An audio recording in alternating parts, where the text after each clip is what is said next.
We know the bindweed is in here. Here it is twisted in bindweed's distinctive way of winding round and round and round things, coming up here. And I think that piece is still going into the ground, so we missed pulling this piece last year. And if we don't keep pulling and pulling, you're not going to get it.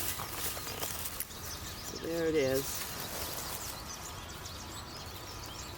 Oh, and here's some more plastic still here. We can rip this stuff out forever, can't we? More plastic. Such a terrible thing.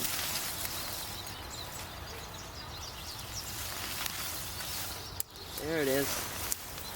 There it is. Come around the far side there, see?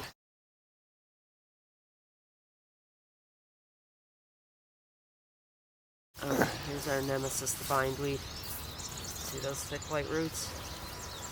See them growing up right now? That's all this year's growth. They're on their way up. So I know it's in here. I know I can get it. Unfortunately, in this bed, I have to get rid of all of this fabric because the fabric's laying on top of it and making it very difficult to weed it out. This one is bittersweet. See that bright orange root? Mm-hmm. So we had a second twiner twining around there. So I know what it looks like. I know I'm looking for those white roots. I'm going to get it before it even comes up and gets a hold of the shrub. So what we got here is, here's our bindweed. This thick white root with nodes ready to come up every place they find some warmth. And also growing in with it, we pulled up some bittersweet, but this is Nightshade, purple Nightshade. It's another vine that climbs up and gets into everything.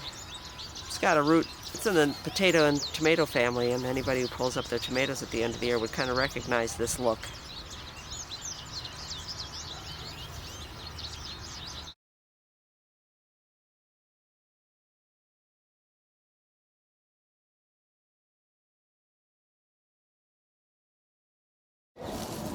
So last year I left off digging this bed clear of Myrtle. Here's the Myrtle, Vinca minor, and ostrich fern. I left off right about here. And even though they're not up yet, I can get them because they're there. And take them out of here. There's a lot of pine roots in here. I just put them back in again. Some people say, well, why would you take out ground cover? Well, I don't like the myrtle. It keeps everything else from being able to grow because it's evergreen and it twines around all the little stuff, all the little wildflowers you'd want to have here.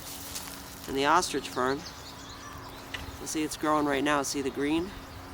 This has been expanding probably just in the last few weeks. It's done this and it's coming out from where I left off.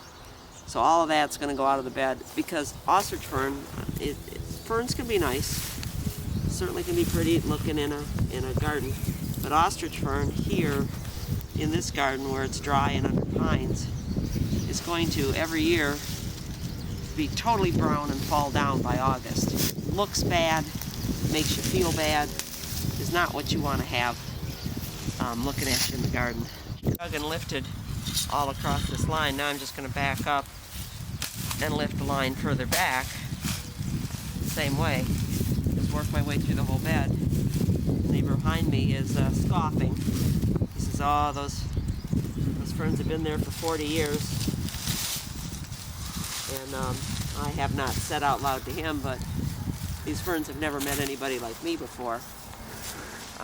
Because I know I can get them. I've got them out of most of the bed already. They were everywhere, all across through the bed. And I've got them back to this area here. And the neighbor doesn't particularly like them over here and has given me permission to just keep chasing them back her way. So I think I can get them. I can at least get them to my property line and then keep them there by just every year edging along and taking out any that have come through.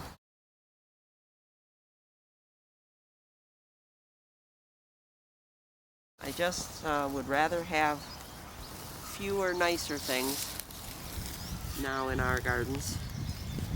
I can use ground covers that will keep the weeds out and cover the ground, that aren't going to hurt other plants. Things like the wild ginger that's native here, toothwort, bloodroot, some of the native violets like bird's foot violet. I can have lots of low, pretty things in here, and some paths that will make the kids like coming back here, because kids like paths.